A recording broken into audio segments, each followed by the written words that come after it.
You ever have that feeling? You've got this big dream, this amazing project you want to start, but you're just stuck. You know exactly what you should be doing, but for some reason, you just can't make yourself do it. Well, let's get into that, because that feeling, that internal struggle, it's totally universal, and we're about to give that enemy a name. I mean, does any of this ring a bell? Maybe you're the painter who never actually paints, or the entrepreneur whose brilliant business plan is just gathering dust in a drawer.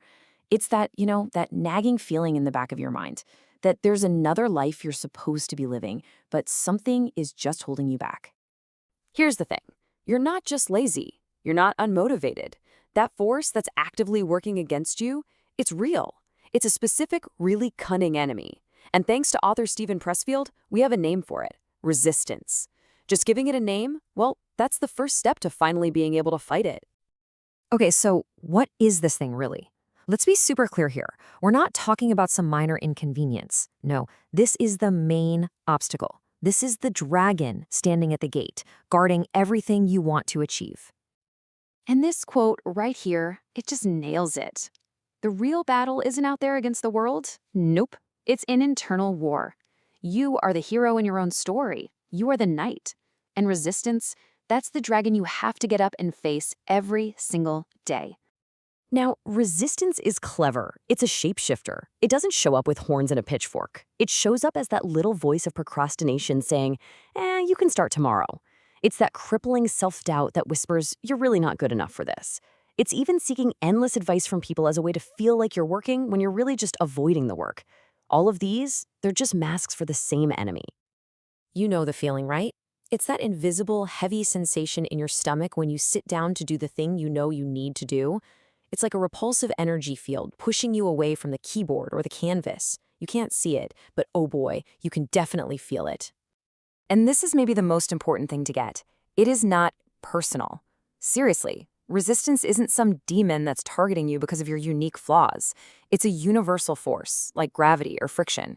It opposes every single act of creation for everyone. So don't take it personally. It's just a law of the universe. So, if you remember nothing else, remember this one rule. That voice of resistance, the one giving you all those perfectly logical, totally rational sounding reasons for not doing your work, is a liar. It's a con artist. It is always, always full of it. Never believe a word it says. All right, so if resistance is the dragon, how do we, the knights, actually win this fight?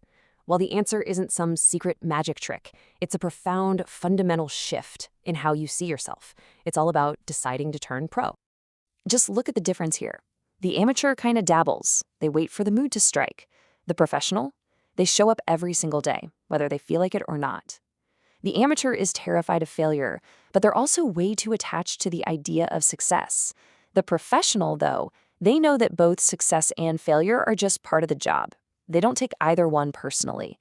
You see, it's not a personality type. It's a battle strategy. And this quote, this says it all, doesn't it? The professional doesn't sit around waiting for the muse to show up.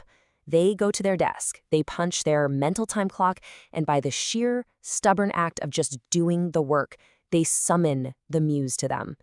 Inspiration isn't the cause of their work, it's the result of it. And this is the most empowering part of the whole thing. You don't need a publishing deal or a paycheck to be a professional. You just have to decide that you are one. Right now, this second, it's an internal decision. It's an act of will. You just make up your mind and you become a pro. It's that simple.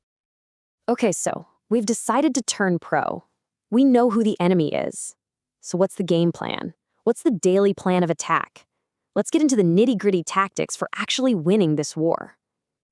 Resistance absolutely loves it when you feel overwhelmed. It thrives on it. The way you fight back is with structure. Here's a trick. Start by figuring out the end. Where is this thing going? Then figure out your beginning. Once you have those two poles, the beginning and the end, filling in the middle becomes so much easier. This works for a book, a business, anything. Just get that core idea down on a single page. Now this is the pros toolkit, and it's awesome because it's so counterintuitive. Don't wait until you have everything figured out. Just start. Now, don't get bogged down in overthinking and planning. Just act. Be stupid, in a good way. And that little critic in your head, the one that's judging every move, just tell it to take a hike. The only goal right now is to get something, anything, done. This right here should be your mantra. Action is the sword that slays the dragon. All the planning, all the research, all the thinking in the world, it's completely useless against resistance. The only thing that has any power, the only thing that can defeat it, is the physical act of doing the work. So what does winning even look like? It's not about getting a standing ovation or a million followers. No. True victory in this war has a very specific and, let's be honest, kind of terrifying definition. Shipping. This is the final boss battle. It means you finish the thing and you put it out into the world. You release it.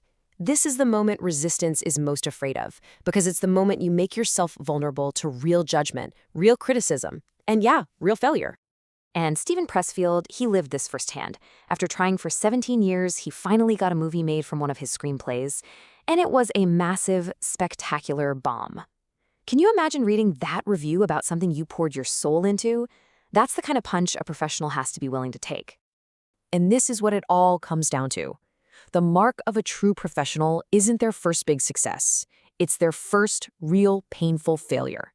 Because that failure is proof. It's proof that they were actually in the arena, fighting, not just sitting on the sidelines dreaming. It means they shipped their work, they faced the music, and they were ready to get up and do it all over again the next day. This just reframes the whole mission, doesn't it? The real win isn't the applause. It's the act of creation itself. It's bringing something into the world that didn't exist before you made it. The only true defeat isn't getting a bad review. The only true failure is letting resistance win before the battle even starts. And in the end, this fight, it isn't just about you. Your work, your art, your idea. It's a contribution. It's a gift that you were put here to give. And to let resistance stop you, well, that's cheating the rest of us out of that gift. So there it is. The dragon is real, the enemy has a name, the battle happens every single day, and the battle plan is clear. The fight is yours. The only question left is, what will you create?